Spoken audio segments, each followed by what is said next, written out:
एक स्त्री रोज स्वयंपाकात एक चपाती गरजू लोकांसाठी काढून ठेवायची.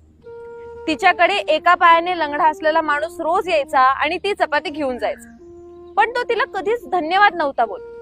तिला तो नेहमी एक वाक्य बोलायचा, तुमचे वाईट कर्म तुम्हाला खूप त्रास देणार आहेत, पण जे चांगले कर्म करताय ते तुमच्या पाठीशी कायम राहणार आहेत. सुरुवातीला ती स्त्री ह्या वाक्यावर हसत होती, पण काही दिवसांनी हेच वाक्य सतत ऐकून ती मात्र कंटाळून गेली. तिला त्रास व्हायला लागला. ती सारखी विचार करायची की मी इतके उपकार करते ह्या माणसावर, मी रोज याला खायला देते, इतकं चांगलं काम करते, तरी हा मला असं का बोलतो, धन्यवाद तर साधं बोलतही नाही, पण हेच वाक्य रोज. ती ह्या गोष्टीला कंटाळून गेली. एक दिवस तिने ठरवलं की ह्याला धडा शिकवायचा. तिने त्या चपातीत विष मिळवलं आणि ती चपाती ती त्या लंगड्या माणसाला देणार होती.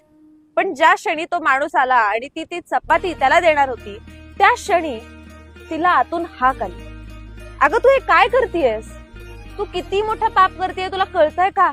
अगं एखाद्यावर राग येतो हे मान्य, पण तू त्याचा जीव घ्यायला निघालीस. ती क्षणात मागे फिरली, ती चपाती तिने चुलीत टाकली आणि नवीन शुद्ध चपाती करून तिने त्या लंगड्या माणसाला दिली. त्याने ती चपाती घेतली आणि परत तेच वाक्य वापरलं आणि तो गेला. तिचा मुलगा बऱ्याच काळापासून घराबाहेर होता. तो कुठे होता, काय करत होता, कसा होता याचा काहीच पत्ता नव्हता. ती रोज स्वामींकडे एकच प्रार्थना करायची, स्वामी माझ्या मुलाला सुखरूप परत घरी येऊ द्या. कित्येक महिन्याने अचानक तिचा मुलगा दारात उभे राहिला, भुकलेला, थकलेला, अंगावरचे कपडे फाटले होते. आईला पाहताच त्याने जोरात आई म्हणून हाक मारली आणि तिच्याकडे धावत गेला आणि बोलला, आई माझा जीव वाचला ग, फक्त त्या एका लंगड्या बाबांमुळे. मी भुकेमुळे बेशुद्ध रस्त्यावर पडलो होतो. त्यांनी मला उठवलं आणि एक चपाती खायला दिली. ते मला म्हणाली, ही चपाती मी रोज एका बाईकडनं घेतो, ही मी रोज खातो, पण आज मी ही तुला देतो कारण याची तुला जास्त गरज आहे. हे ऐकताच आईच्या पायाखालची जमीन सरकली. तिला आठवली ती सकाळची विषारी चपाती आणि शेवटी चुलीत टाकलेला तो निर्णय.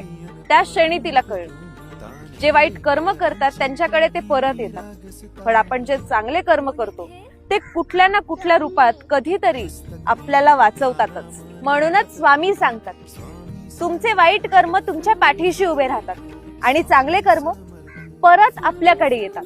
म्हणून कुठलेही कर्म करताना सावधान राहा, कारण परमेश्वर आपल्या प्रत्येक गोष्टीचा हिशोब ठेवतो आणि त्याचं फळ आपल्याला बरोबर वेळ आला की देतो.